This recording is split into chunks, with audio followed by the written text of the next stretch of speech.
প্রিয় ছাত্রছাত্রী, আজকে আমি তোমাদেরকে এই ভিডিওর মাধ্যমে ক্লাস 11-এর রাষ্ট্রবিজ্ঞানের যে অধ্যায় 3 নম্বর অধ্যায় নাগরিকত্ব, এই অধ্যায়ে 7টা MCQ টাইপ প্রশ্ন আমরা আলোচনা করবো এই ভিডিওর মাধ্যমে। তো তোমাদের এই অধ্যায়টা সেমিস্টার 1-এ থাকবে। সেমিস্টার 1-এ তোমাদের 40টা MCQ টাইপ প্রশ্ন দেওয়া হবে, সেখান থেকে এই চ্যাপ্টার থেকেও তোমাদেরকে প্রশ্ন দেওয়া হবে। তো দেখো, এখানে প্রথম 1 নম্বর অধ্যায়, দ্বিতীয় অধ্যায় আর আলোচনা, এই দুটো অধ্যায় আমরা আলোচনা করেছি অলরেডি চ্যানেলে, সেটা তোমরা প্লেলিস্ট থেকে দেখে নেবে। তো এই চ্যাপ্টার থেকে 4 নম্বর এবং এখান থেকে 5 নম্বর থাকবে। আজকে যেটা আলোচনা করবো সেটা হলো 3 নম্বর অধ্যায় নাগরিকত্ব। এখান থেকে তোমাদের 7টা MCQ টাইপ 7 নম্বর থাকবে, এবং বাকি যেগুলো আছে সেগুলো আমরা পরবর্তীতে আলোচনা করবো, সেটা তোমরা প্লেলিস্ট থেকে দেখে নেবে। এবং এর আগের 1 এবং 2 এই দুটো আলোচনা করা আছে, চ্যানেল থেকে তোমরা প্রশ্নগুলো দেখে নিও। তো 3 নম্বর যে অধ্যায়, সেখানে দেখো প্রথম প্রশ্ন কী বলা আছে, নাগরিক শব্দটির উৎপত্তি কোথায় হয়েছে, সেটা হলো গ্রিসে। নাগরিকের অধিকার কিরূপ নিয়ন্ত্রিত। দ্বৈত নাগরিকত্ব চালু আছে আমেরিকায়। কে নিজের ও বৃহত্তর সমাজের কল্যাণের কথা ভাবে, এটা হলো সুনাগরিক। গণতন্ত্রের সাফল্যের অন্যতম শর্ত হলো সুনাগরিকতা। নেক্সট প্রশ্ন কি বলা হয়েছে, আইন মান্য করা কিরূপ কর্তব্য, সেটা হবে রাষ্ট্রের প্রতি কর্তব্য। সাধারণভাবে নাগরিক বলতে কোথাকার আদিবাসীকে বোঝায়, সেটা হলো রাষ্ট্রের আদিবাসীকে বোঝায়। একটি রাষ্ট্রের স্থায়ী বাসিন্দা হলো নাগরিক। দেশদ্রোহিতার অপরাধে একজন ব্যক্তি তার যে বিষয়টি হারাতে পারেন তা হলো নাগরিকতা।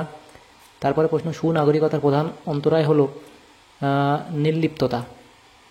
নেক্সট প্রশ্ন কি বলা হয়েছে, দেখো, নাগরিকের প্রথম সংজ্ঞা দিয়েছেন অ্যারিস্টটল। রাষ্ট্রের প্রতি মনোভাব থাকা নাগরিকদের কর্তব্য আছে অনুগত। একই ব্যক্তি একই সঙ্গে সদস্য হতে পারে না একাধিক রাষ্ট্রের। কাল ভোটাধিকার আছে শুধু নাগরিকদের। নেক্সট প্রশ্ন, ভারতে কিরূপ নাগরিকত্ব স্বীকৃত হয়েছে, এক নাগরিকত্ব। কে ভারতের অর্জিত নাগরিক ছিলেন, মাদার টেরেসা। কত খ্রিস্টাব্দে ভারতের নাগরিকত্ব সংশোধন আইন পাশ করে নতুন একটি ধারা সংযোজন করা হয়, 1885 খ্রিস্টাব্দে।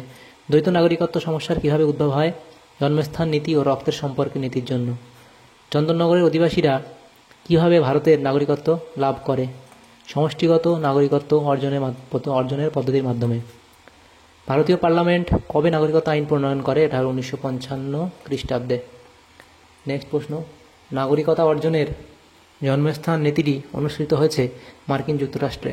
বর্তমানে যে আইনে ভারতের নাগরিকতার উল্লেখ আছে তা হল 1955 খ্রিস্টাব্দের ভারতীয় নাগরিকত্ব আইন।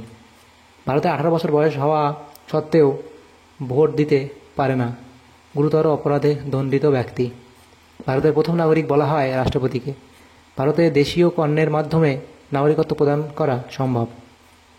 কোনো মহিলা একজন বিদেশিকে বিবাহ করলে সে তার স্বামীর নাগরিকত্ব লাভ করে। জন্মসূত্রে নাগরিকতা অর্জনকারীদের বলা হয় স্বাভাবিক নাগরিক। বিদেশিদের কোন অধিকার থাকে না, এটা রাজনৈতিক অধিকার থাকে না। ভারতে পূর্ণ নাগরিকত্ব অর্জন করা যায় কত বছর বয়সে, 18 বছর বয়সে। ভারতীয় পার্লামেন্ট সালে নাগরিকতা আইন প্রণয়ন করে 1955 সালে। পরের প্রশ্ন ছিল কি, মার্কিন যুক্তরাষ্ট্রে অপূর্ণাঙ্গ নাগরিক বলা হয় নাগরিকদের, যাবে অনুমোদনপ্রাপ্ত নাগরিকদের।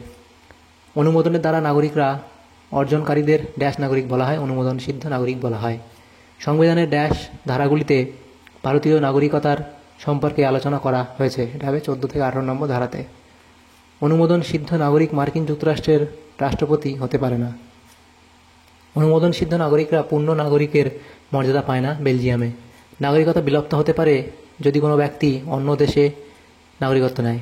রাজীব গান্ধীকে বিবাহ করার ফলে সোনিয়া গান্ধী নাগরিকত্ব হারান ইটালির।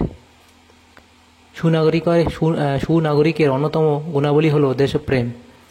সুনাগরিকতার সঙ্গে সামঞ্জস্যপূর্ণ নয় অশিক্ষা। ভারতে নাগরিকতা আইন পাশ হয় সংসদ থেকে। ভারতীয় নাগরিকতা সম্পর্কে আলোচনা করা হয়েছে ভারতের সংবিধানের 5 থেকে 11 নম্বর ধারায়।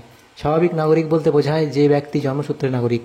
ভারতের সর্বশেষ নাগরিকতা আইন সংশোধন হয়েছে 2019 খ্রিস্টাব্দে। ভারতের নাগরিকত্ব অর্জনের পদ্ধতি হলো 5টি। নাগরিক ধারণাটির সৃষ্টি হয়েছে প্রাচীন গ্রিসে। ভারতের নাগরিকত্ব লাভের একটি পদ্ধতি হলো রক্তের সম্পর্ক। সেনাবাহিনীতে যোগদান করা কর্তব্য, নাগরিকদের কর্তব্য। ভারতের নাগরিকত্ব বিলোপের একটি কারণ অন্য দেশের নাগরিকত্ব গ্রহণ। ভারতীয় নাগরিকতা আইন পাশ হয় 1955 খ্রিস্টাব্দে। ভারতীয় নাগরিকতা আইনটি সংশোধিত হয় 1985 খ্রিস্টাব্দে। পৃথিবীর ক্ষুদ্রতম রাষ্ট্রটি হলো ভ্যাটিকান সিটি। সর্বাধিক আয়তন বিশিষ্ট রাষ্ট্র হলো রাশিয়া। জৈব মতবাদের প্রবক্তা হলেন স্পেন্সার। প্যাট্রিয়ার্কা গ্রন্থটির প্রণেতা এটা হলো ফিল্মার। একটি সার্বভৌম রাষ্ট্র হলো পশ্চিমবঙ্গ। সাধারণ ইচ্ছা তত্ত্বের প্রবক্তা রুশো। একজন নৈরাজ্যবাদী দার্শনিক হলেন বুকানিন। চরম রাজতন্ত্রের সমর্থক ছিলেন হবস।